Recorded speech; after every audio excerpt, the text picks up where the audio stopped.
So yun, okay KGX, kamusta kayong lahat? At ito, no? So ano lang, medyo late lang update natin. Hindi ako nakapag-update kanina. Hindi dahil no, bumagsak yung value, kundi dahil libing lang ni grandma, no? And then ngayon, sunduin ko yung mga pinsan ko. Punta kami, get together. So hindi ko lang alam kung saan kami pupunta. Alam ko parang billiard, something na ganyan, then eat. So yun yung gagawin namin. Dito ako ngayon sa bahay namin, no? So sa Olongapo. And pag-usapan natin yung bakit bumagsak yung value ni BTC kagabi. Ako inaasahan ko na good shot na good shot yung report, kaya lang kasi may kaugnayan yun dun sa tanong kay Mr. Jerome Powell, no? So ano ba yung tanong nila kay Mr. Jerome Powell? Sabi dito, do you see any value of benefits in the US government building a reserve of Bitcoin? So eto, kumbaga titingnan natin, no? So hindi naman talaga totally pangit yung lumabas sa Fed sa news, pero dahil siguro sa sinabi ni Mr. Jerome Powell, nagkaroon ng drop si BTC. At ang tagalugin na lang natin kasi kanina talaga habang pinapanood ko, chinachat ko siya, no? Tapos kinonvert natin ng Tagalog, gumamit tayo ng chat GPT sa Tagalog. Okay. So, ang sabi dito, no, syempre yung nangyaring pahayag ni Mr. Jerome Powell, nagkaroon ng effect sa Bitcoin. Sabi niya dito, ang pinuno ng Federal Reserve sabi niya si Jerome Powell, ang pinuno ng Federal Reserve, siya yung head, no? Sa isang news, tinanong siya kung dapat bang magtago ng Bitcoin ang gobyerno ng US, 'di ba? Kasi syempre, alam naman natin si President Trump is balak niyang magkaroon ng reserve ng Bitcoin. Sabi nga natin, mas 15 trillion US dollar, di ba? Yun yung nakaraan na news din natin. Okay, tayan, tabako na talaga, oh. Papet na tayo.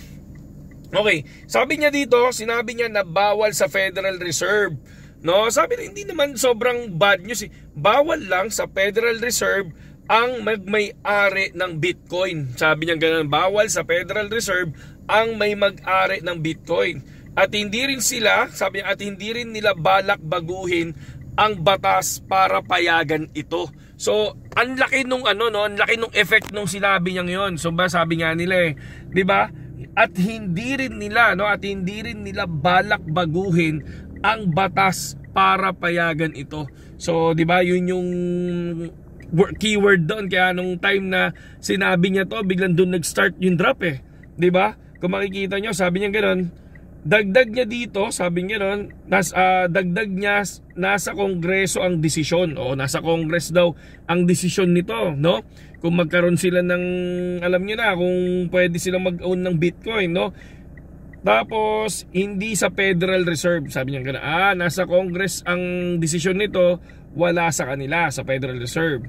Dahil dito naapektuhan ang merkado at bumaba ang halaga ni BTC, no? Tulad ng sinabi natin sa inyo before, talagang yan. Sinasabi nila, marami nagko-comment na KGX talaga naman babagsak, tsaka ang pupuntahan lang naman talaga ng value ng Bitcoin is baba tsaka taas lang niloloko nyo kami, 'di ba?